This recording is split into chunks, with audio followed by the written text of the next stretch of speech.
I do see some conversation and interactions happening behind, but it's now time we get all your attention towards the stage as I invite our first speaker up on stage.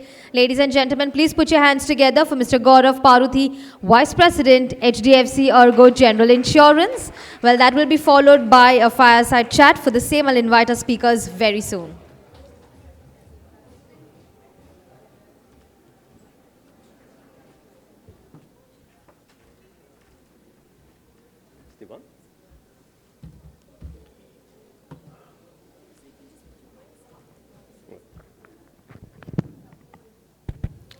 Good morning, everybody. Am I audible at the back? Wow, wonderful. I can see few hands raised, and they are definitely my colleagues out there. Hi. All right. Well, that's not an ordinary number.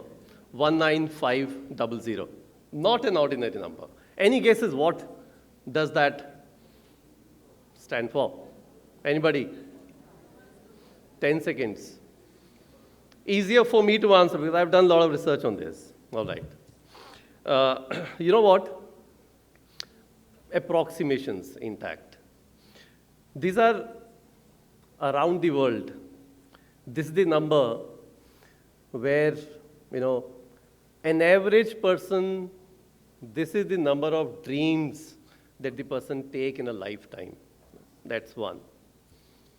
Second, 19,500 are the commercial flights that fly across the world in a day. Not just enough. Third one, 19,500 are the number of earthquakes on an average that happen around a year across the world. Interesting, isn't it? Well, there's one more interesting thing here.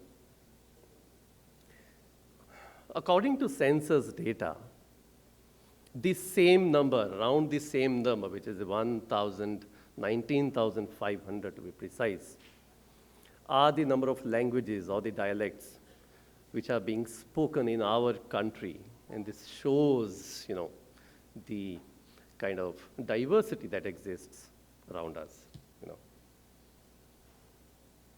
Just imagine 19,500, the unique ways to express your ideas, your opinions, your expressions, your traditions. That's what we call our country. That's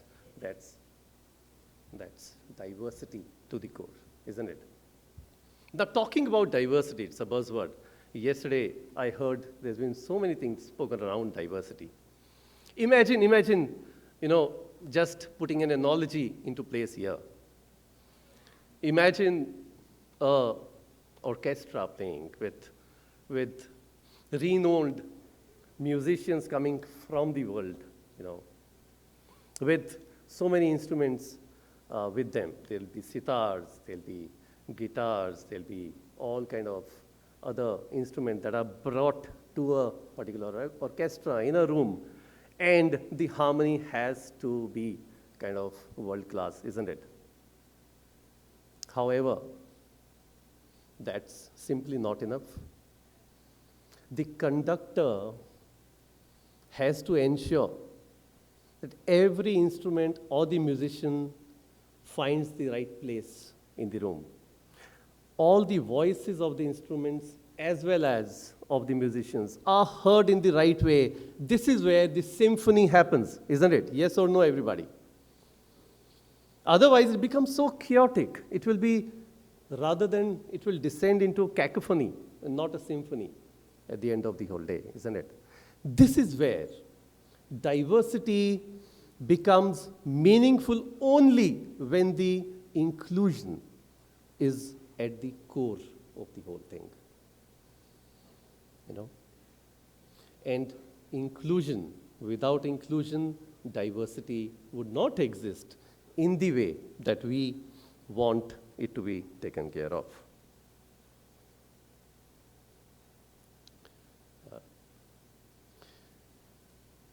Talking about how do we ensure that there is symphony and not cacophony, There has to be one language that unites everything together, that unites the whole thing together, and that is undoubtedly the language we call the meta emotion of love, isn't it? It is the language of love that bridges diversity and inclusion. And this is where we all understand whether we are talking in any language out of those 19,500 ones that we mentioned a little back. It is the language of love that has the center position, and that unites diversity and inclusion, and the messages go through without the constraints of understanding each and every language, isn't it? And this is where the journey of inclusion starts, and this is where we undertook the journey of inclusion when we introduced a movement in the industry through what we call very proudly Love All. It is a workplace for everybody and anybody and all of them. This is the inclusion movement at SDFC Ergo, because we consider every organization to be a human structure. Every human has characteristics, has traits, has values, and all those things just like a human, isn't it? And this is where what we proudly call Love All is a celebration of what makes HDFC Ergo diverse, equitable, as well as inclusive, isn't it? You would have gone through this stall, which is so beautifully organized at the lobby. And there are so many things that you can explore out there. I'll just take you through all of those one by one and understand what DEI movement stands for in our organization. The question to you here is your workplace, is your organization diverse? Just think over it, maybe 5 seconds or so. What do you think? Answer to yourself, is your workplace diverse? Whatever the answer be, there is a amazing kind of research put in by McKinsey and the other agencies, which says 7 out of 10 Indian organizations have built diverse workplaces, which is absolutely true, isn't it? 7 out of 10 workplaces in the Indian corporate sector are diverse. The second question that comes to you, is your workplace inclusive as well? Think over it.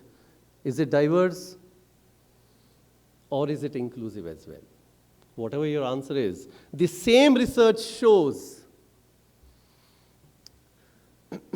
every 1 out of every 3 of them have created inclusive spaces. Only 1 out of 3 of them are inclusive as well. And this is the story that you must take home today.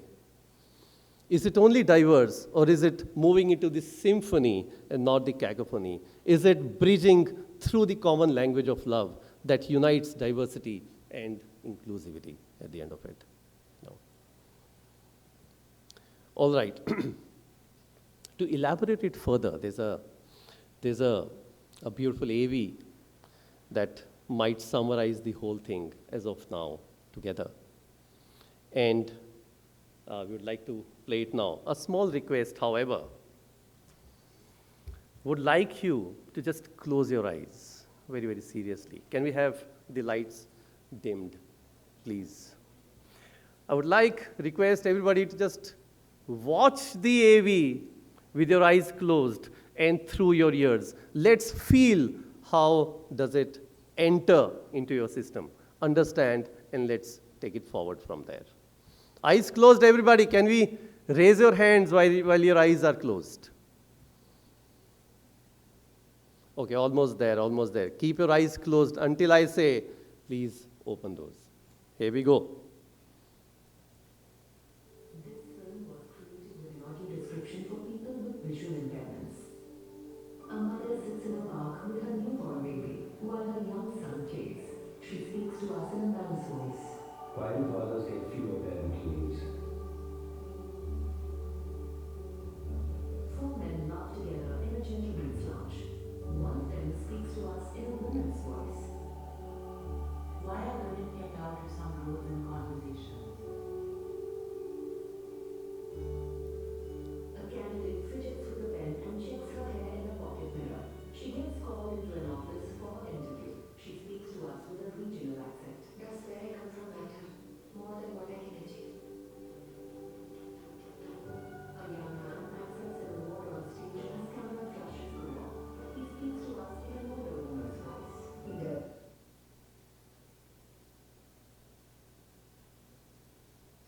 Keep playing.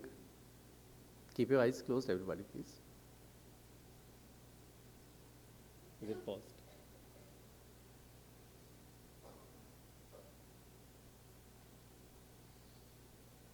You don't go to the next. Okay, all right. Thank you, everybody. So we experienced something. You can open your eyes now. We experienced something, right? So this movie was prepared for the people who can't watch, but the message was more important than the visuals out there. Yeah.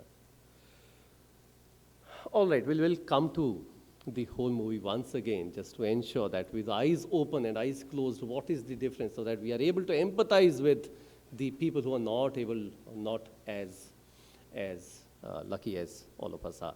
You know, the fact of the matter is, inclusion, as I said, is a choice we make every day. It has to be dealt in the same manner. It is about consciously choosing a new way of inclusivity, isn't it? And this is where the whole inclusion comes into play. Now watch with your eyes open. Let's see how it happens. Why are women kept out of some roles and conversations?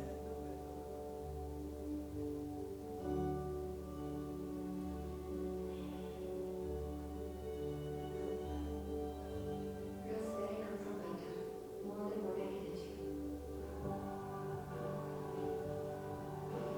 Does my age matter more than my ideas?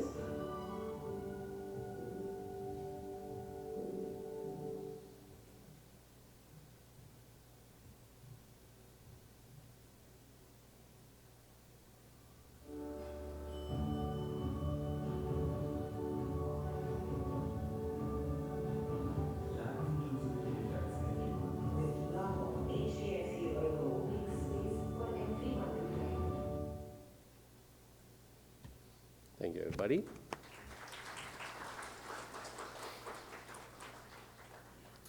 No, so that's, that's the message out there. It is about dropping your, the biases around the subconscious biases that we all have. Dropping those out, choosing inclusion every single day while we go out to work, come back from work, not just those 8-9 hours, but practicing that every day. This is what will make all of us inclusive, and so our workplaces will also have that impact over a period of time. This is what we thought. How do we bring that movement and take that movement from the boardrooms and the strategy rooms and the war rooms to actual last mile of the organization at HDFC Ergo? And this is what we all brought together and took it not just inside the organization, but outside as well. We got the playbooks in place, and all these things are there at the stall outside. You must explore, see how does that happen. We got the playbooks, understanding inclusivity to the core. We introduced the play cards. How about make it a playtime? How about making inclusion, diversity, and the other parts of DEI a fun game to know and understand the core concept? Taking it to the last mile, placing it in every office, making people know it to the core while playing and while spending their time with their colleagues. We got so many posters in place, which are not just for everybody here in the room, but also people who can't actually read those, which are Braille powered. For the first time ever, the DI concept went into the Braille mode, and the posters got people understand what the message is, though they were not able to read those.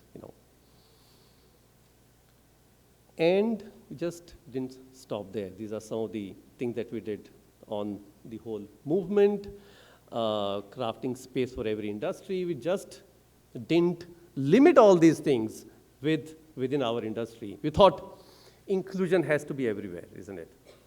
Why don't we take it outside? We had 7 categories. We had 9 industries ranging from media and entertainment to manufacturing and to retail and to insurance and whatnot. We got it in not just one language, we got it in 10 different languages, okay? And there were more than 800 unique posters.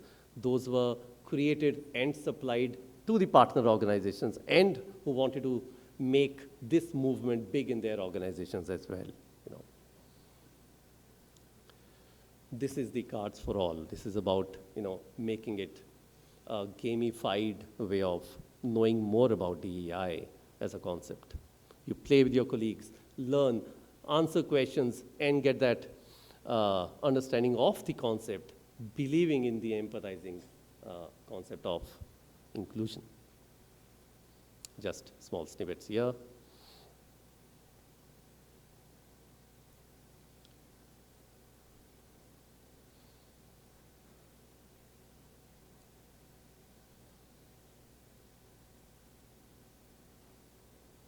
There is the Love All kit that we had prepared.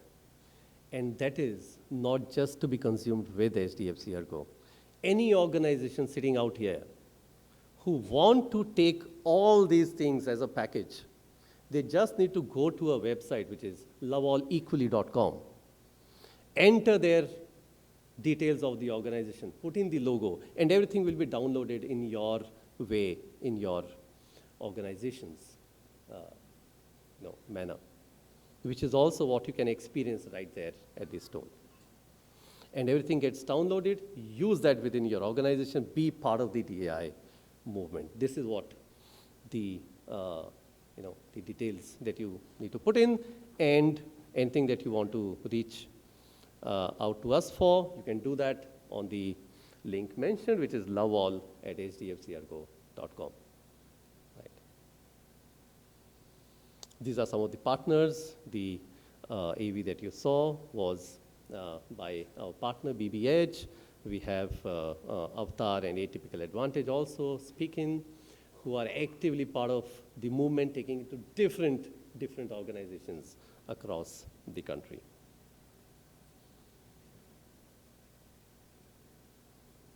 So over 600 organizations have experienced Love All, over 20,000 individuals have coverage, have conversed on Love All. The movement grows stronger every single day. I'm sure there's so many takers of this here as well today.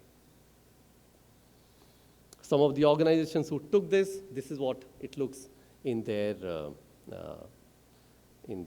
aspects. This is the stall which is right out there. Visit that is a must for everybody. Experience Love All from HDFC Ergo. Take it back to your workplaces, and let's make it a big, big movement. Thank you, everybody.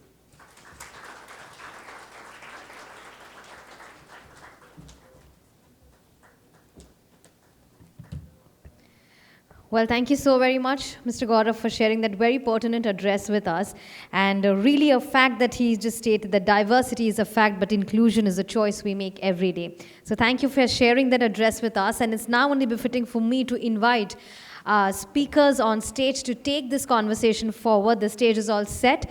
And it's time for me to invite on stage Ms. Sudakshana Bhattacharya, President and CHRO, HDFC Ergo General Life Insurance. Can we please put our hands together? And also inviting on stage Ms. Malika Mutreja, Chief Human Resources Officer, Godrej Agrovet Limited, to join us and take the conversation forward.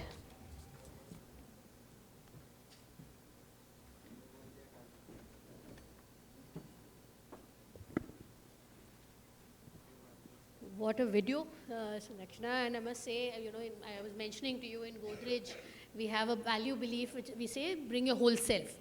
And thus, Godrej is a place where we say people from diverse regions, spectrums on gender, preferences, everybody can work. And then I see Love All, and I think, there was a match. Clearly, Orko from CII did a right swipe on both of us. And that's why we are here, and I get to interact with you and host you. So, Sudakshana, what inspired Love All? First of all, thank you for agreeing to do this conversation. Thank you to CII for inviting me. Mr. Behel, thank you so much for having us here and giving us this space. And everybody here who's a participant in the conference, I do acknowledge that you would have had a billion things to do today at this point of time, but you chose to be here. And now that you chose to be here, my only request would be please be here completely. Listening to somebody who's speaking is a choice that we make. Looking at our mobiles while somebody else is speaking is also a choice that we make. It reflects who we are. It's your decision what you want to do, how you want to show up. So with that, you said what inspired Lawal? Exactly this. What inspired Lawal was we realized that forget about the research and all of that, which is of course data that validates. But what we realize in our workplace is that we're continuously making choice to whether we are allowing or permitting ourselves to make space for the other person or not. We are used to seeing people who are similar to us. We gravitate to people who make similar choices than us. That's the core nature of human beings, I guess. But then it's also a fact that each one of us come with different memories, experience, impressions, and we become who we become. There's no right or wrong. We said, how can we harness the core or the power that every individual brings to, and I'm right now talking only about the workplaces. How do we really harness the power that every individual brings to the workplace? We want diverse people, but are we creating a workplace which truly allows people of all kinds, like you said, bring your whole self. But what are we doing to nourish and nurture that whole self? And in my own personal experience, you know, a couple of years ago, we identified roles where we wanted to invite people who are visually impaired to be a part of our workforce. We did. But then we also realized to make them fully functional, there was a certain software that needed to be implemented across the organization. Now, it's all well intended that we are inviting people who are visually impaired to be a part of our workplace. That's diversity, recognizing diversity. But inclusion truly is to be able to empower and enable them. That was our learning curve. Similarly, we got people who have, who are with special abilities in terms of locomotives. Do we have washrooms which do not have steps? Do we have ramps?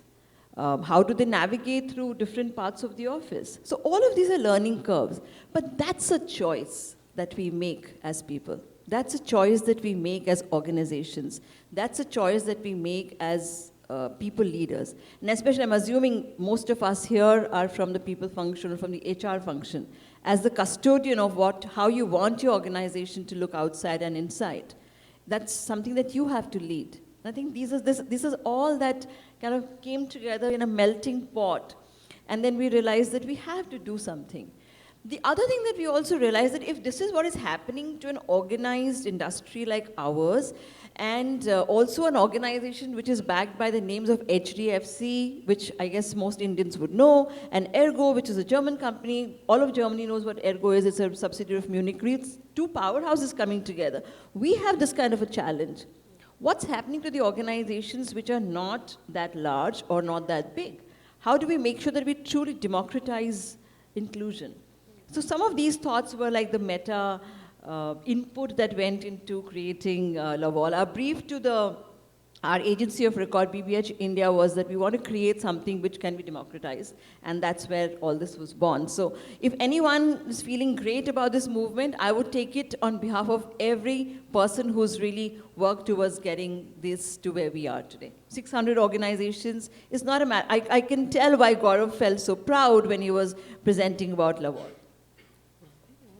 Glad to hear, and I think the point that you just said, what really stands out is how it's open source. Right? Because all of us, and you showed the research, 7 out of 10 orgs are working on a diversity agenda, 3 out of 10 are inclusive, but not many contribute to making the industry inclusive. So kudos to HDFC Ergo on doing that. Like you said, as you started bringing people in, you realize there were softwares or ramps and physical infrastructure that you had to work on. But what about the mental infrastructure? So how did you get your organization ready for people across the spectrum on abilities, preferences, etc.?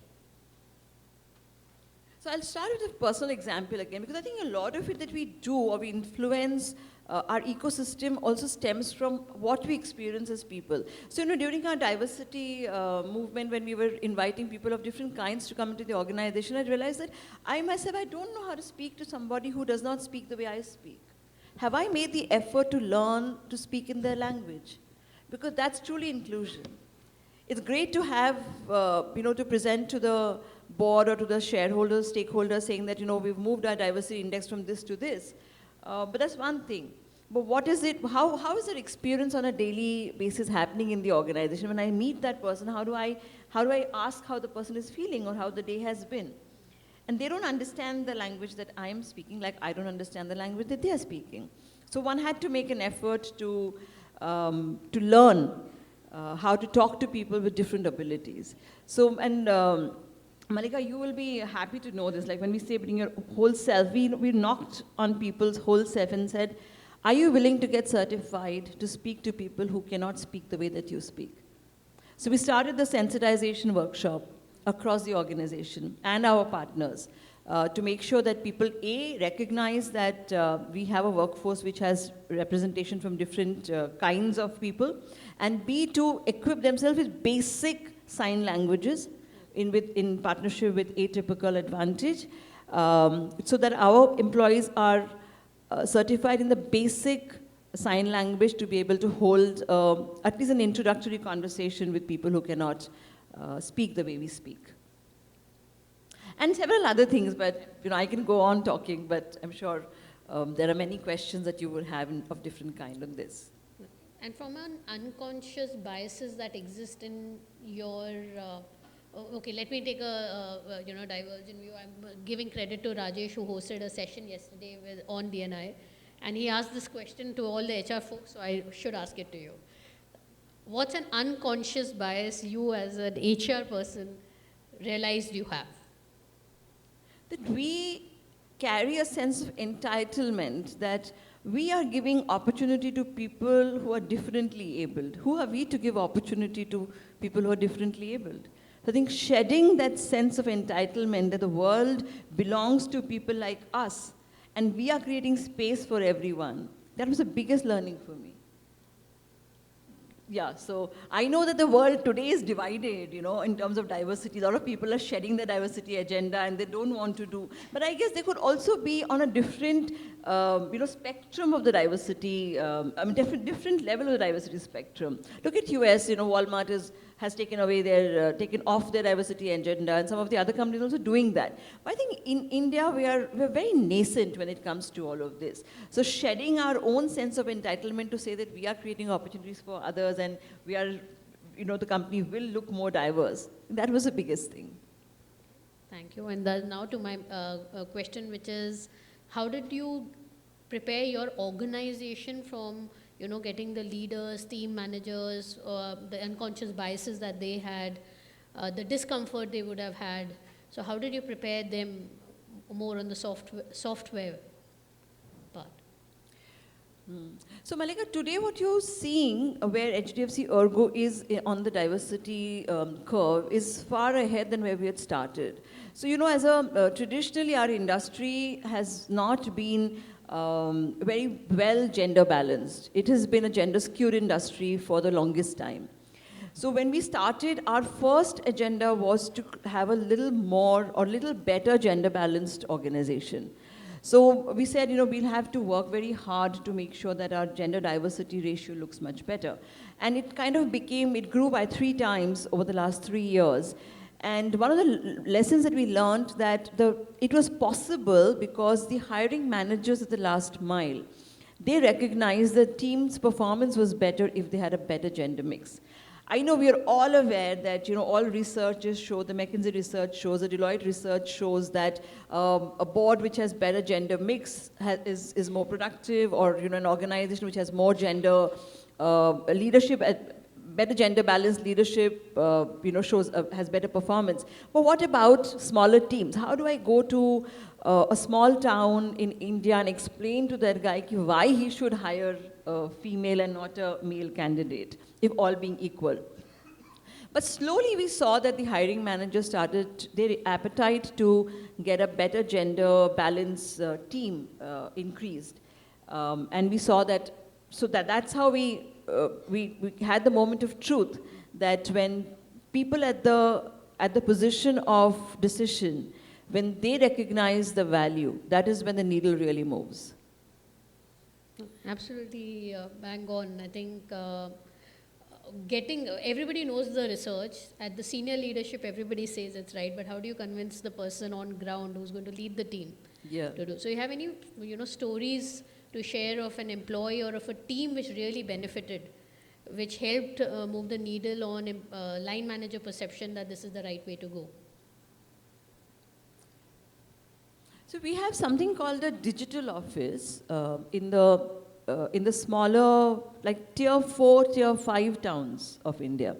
So the digital offices are basically like a one-man or a one-woman office with no physical infrastructure. So they literally operate on a laptop and with their network. It was so heartening, one of the zonal managers came and said that, सब कहते हैं कि big cities mein diversity easy hai, but in the smaller cities it's difficult because also we don't have that much of diverse talent pool to recruit from. So we said, so kya kar sakte hain? What can we do? He said, why don't I take up a challenge and create a few clusters which are all women clusters. So a lot of banks have done like all women banks, branches, etc. But they've largely been in big or mid cities. But these are like towns which could be even farther than maybe a taluka or something, like, those kind of places. And this zonal had actually created 3 all-women clusters in his area. That's when you realize that people are seeing value and they're just not following instructions. Because he was not told by his senior to do this. It was his own initiative to experiment. कि if all women clusters बनाएंगे तो वहाँ पे क्या होगा, कैसे होगा? And then they realized that when they did that, they could actually work with an ecosystem which was predominantly women, who are women entrepreneurs in those smaller towns, like, they're distributors of different products like Oriflame or, any of the other products, which usually women become entrepreneurs for. And that network, we could tap that network because somebody thought that, we could create a cluster like that. And that's when you see that it has a direct impact on the business. So HDFC Ergo as an organization, what are the targets that you have taken under Lavol, right? Where all do you want to move the needle, and what are the actions that you're taking in that space? Like I said, it's more of providing something for people who may need it. So I guess the 600 organizations who have adopted Lavol, they felt that they may not have had the luxury of having a fully blown diversity practice or an inclusion practice, and they can drive the agenda by leaning on something which is already available. So while we haven't really kept a target about Lavol, but we would definitely want to see that it reaches to the corners across the country, and also to organizations who can meaningfully use it, and they can really have a better, more inclusive workplace. Like, there are so many roles, especially if you look at the MSME space across the country, which is also in the smaller cities. They can really, provide employment to diverse talent pool, but would they have the real knowledge of how to make it more inclusive, or how to really harness what diverse professionals bring to the table? So maybe this way, by providing all of this, they can create more awareness. It could also be a nudge that that managers or leaders in those organizations can drive this agenda without having to really push very hard to make it more inclusive. And more people across those places can get employment. Like I said, once you shed the sense of entitlement one starts to see that there's so much available to be harnessed and so little are we doing. And especially people who are in a position of decision or power or influence. So I think that those are the targets. There are no hard targets for us that we have to get so many organizations. But if, when I walk out of this room, even if I have one person who feels that he or she wants to contribute to the inclusion agenda for our country, I think we would have achieved what we want. 600 organizations have tied up under your open source. That's like phenomenal. Awesome. Really, I think, like you mentioned, it's helping change the fabric of the nation. So thank you for that. So coming to my last question then. Personally, what does love all mean to you? As a CHRO who may have, been part of building the culture of many organizations, worked on inclusion and diversity in the past, how is love all different for you and what does it mean to you?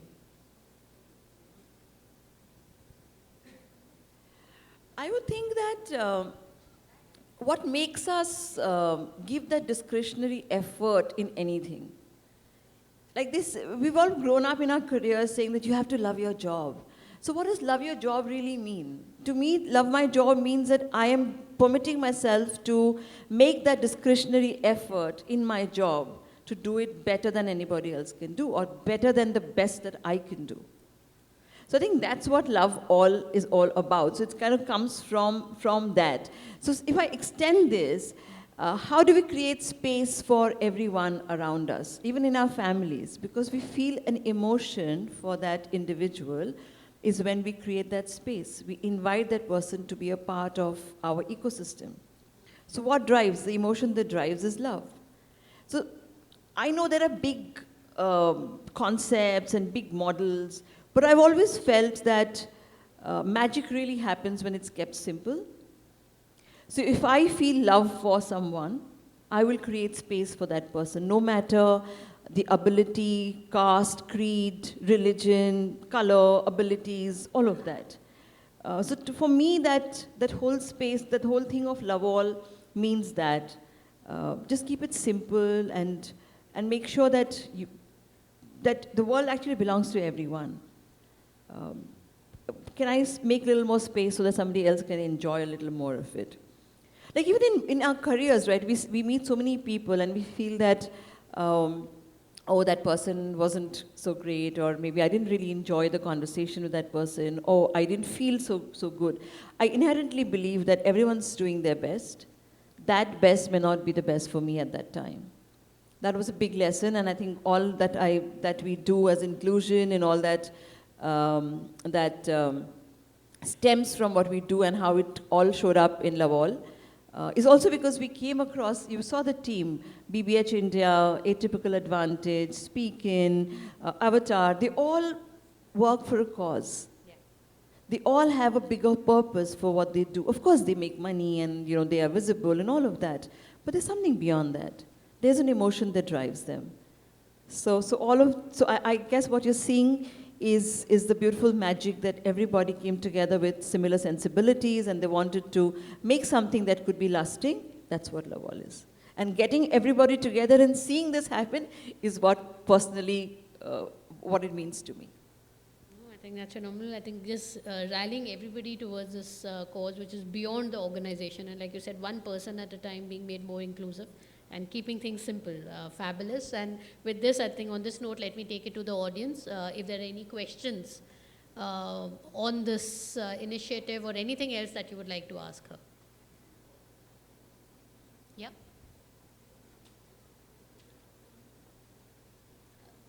Mic over here, please.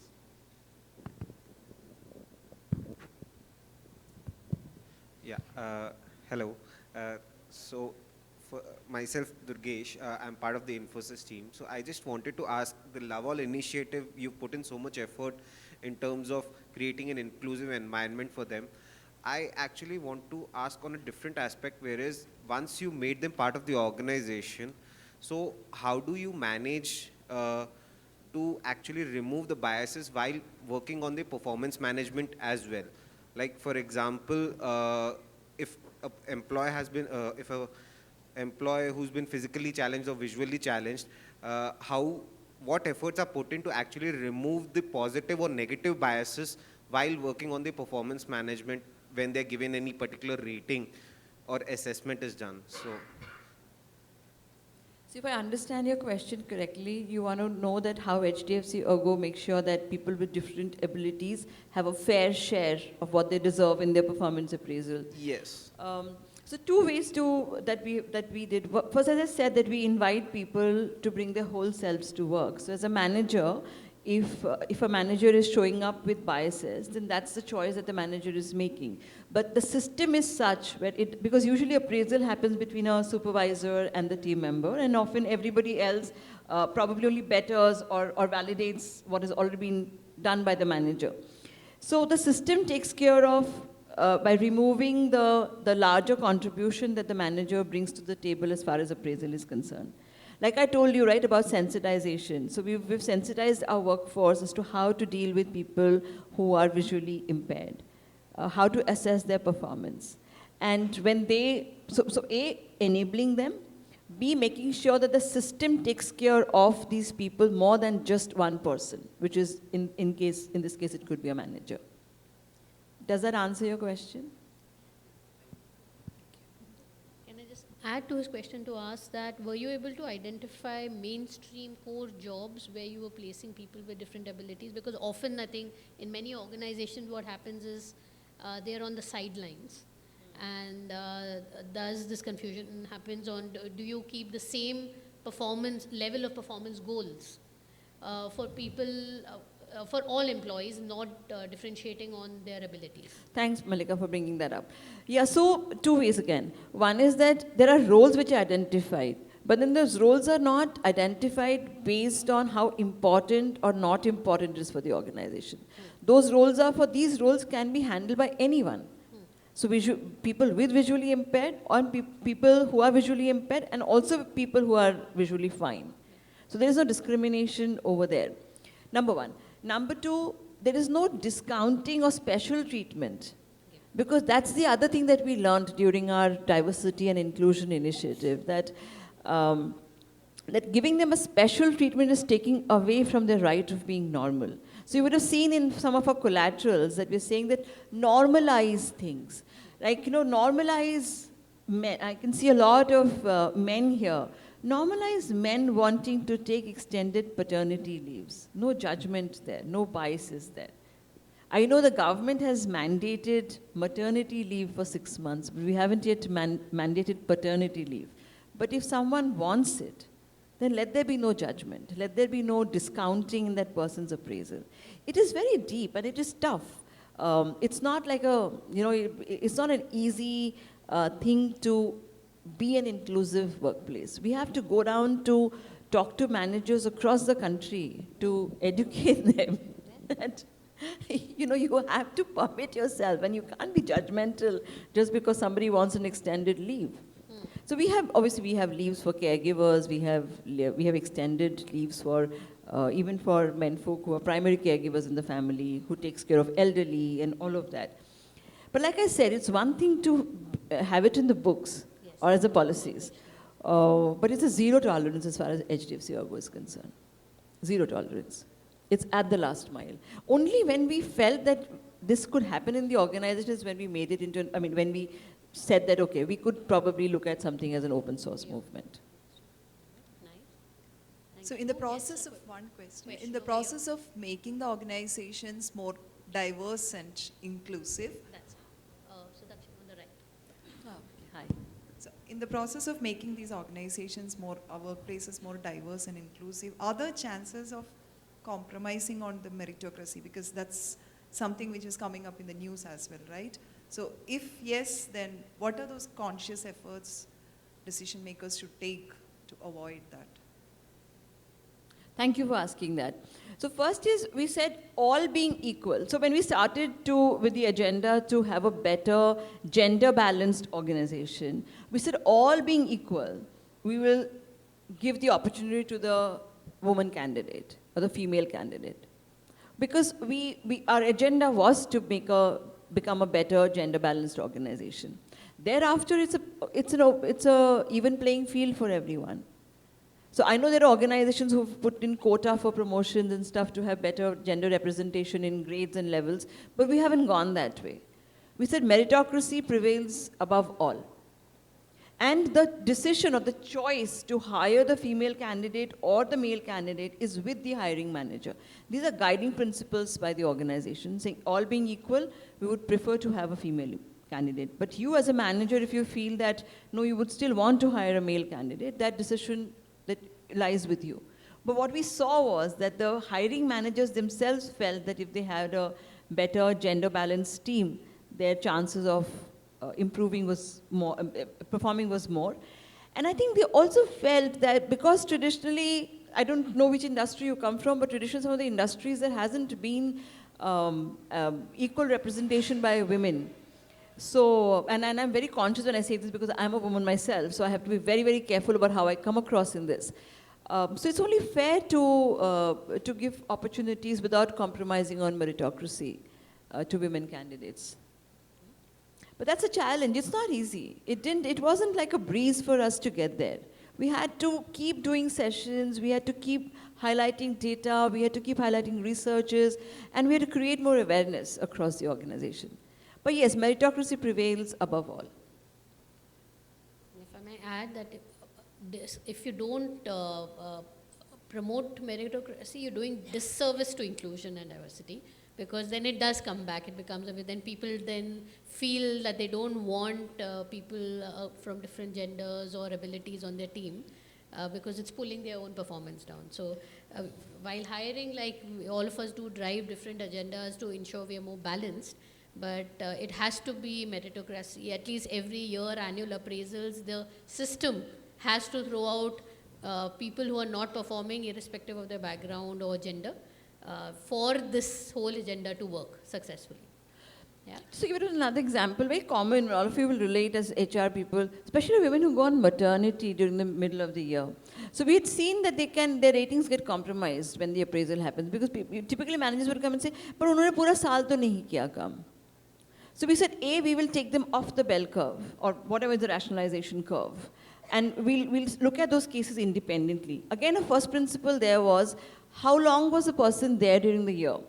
And what would you have rated that person if that whatever number of months was equivalent to the year? So if somebody did only 4 months of the year, what would have been your rating for those 4 months? Extrapolate that for the year. Absolutely, Mangon. In fact, you're talking to the converted. I joined a new organization last year.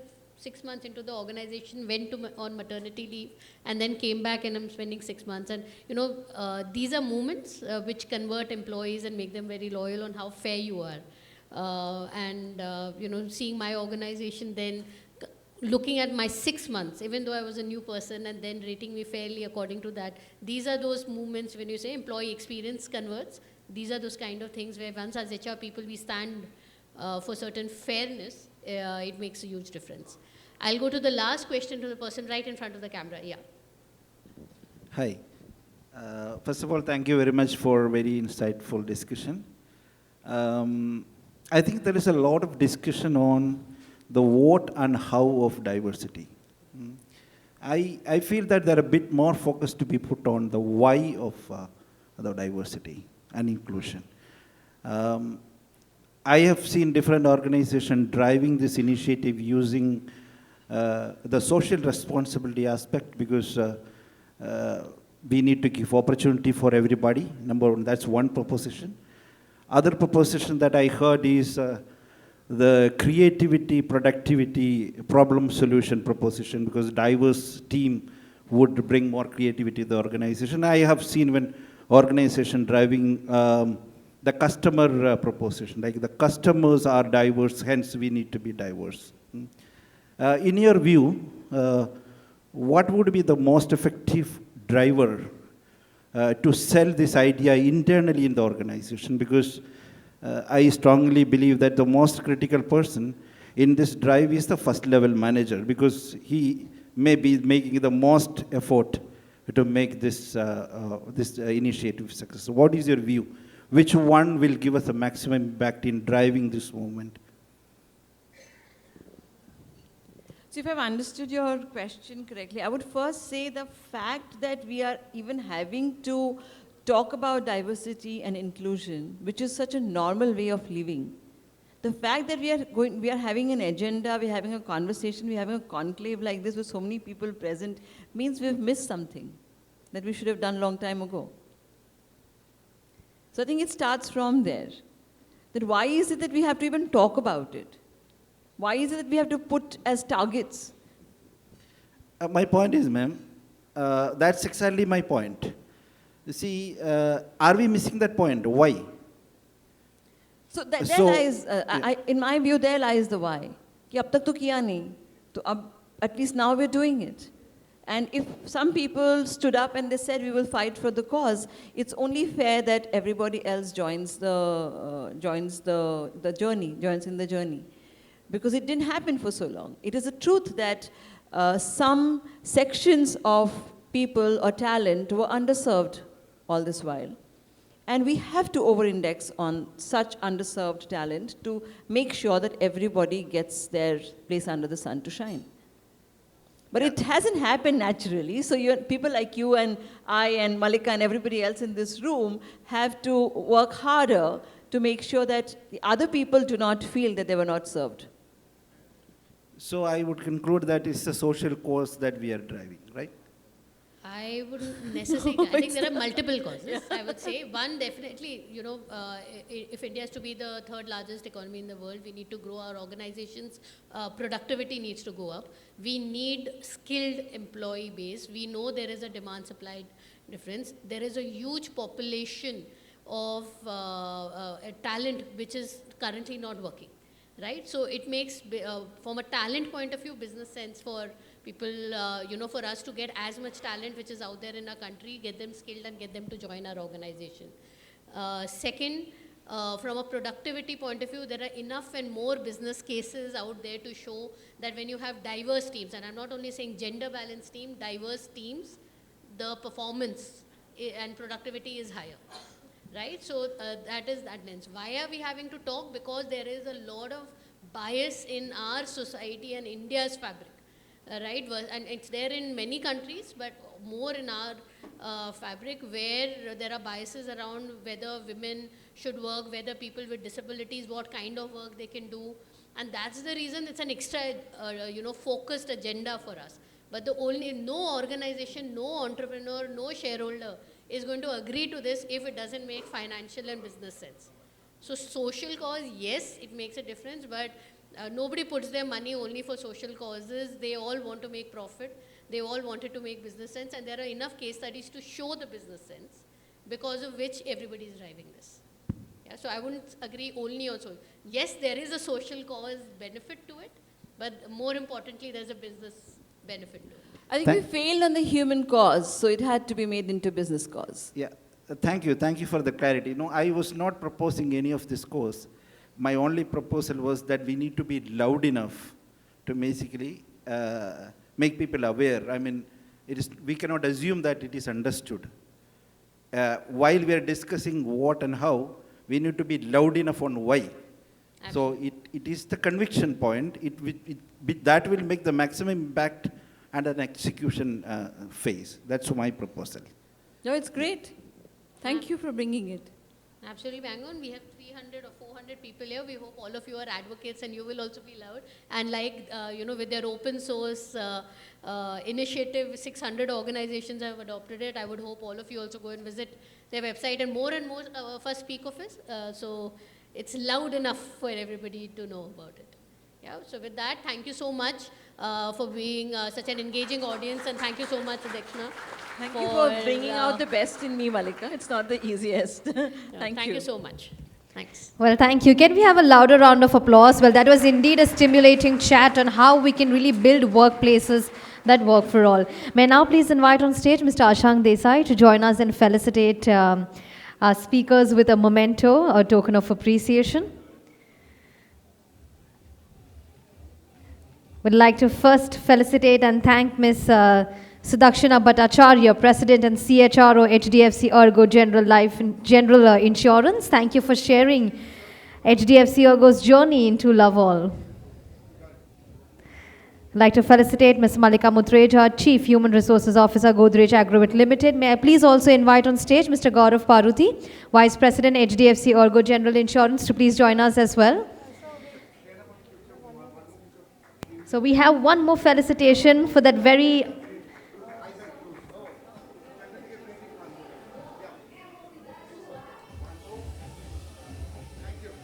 I'd also like to felicitate Mr. Gaurav Paruthi, Vice President, HDFC Ergo General Life Insurance, for sharing that very pertinent address and presentation with us.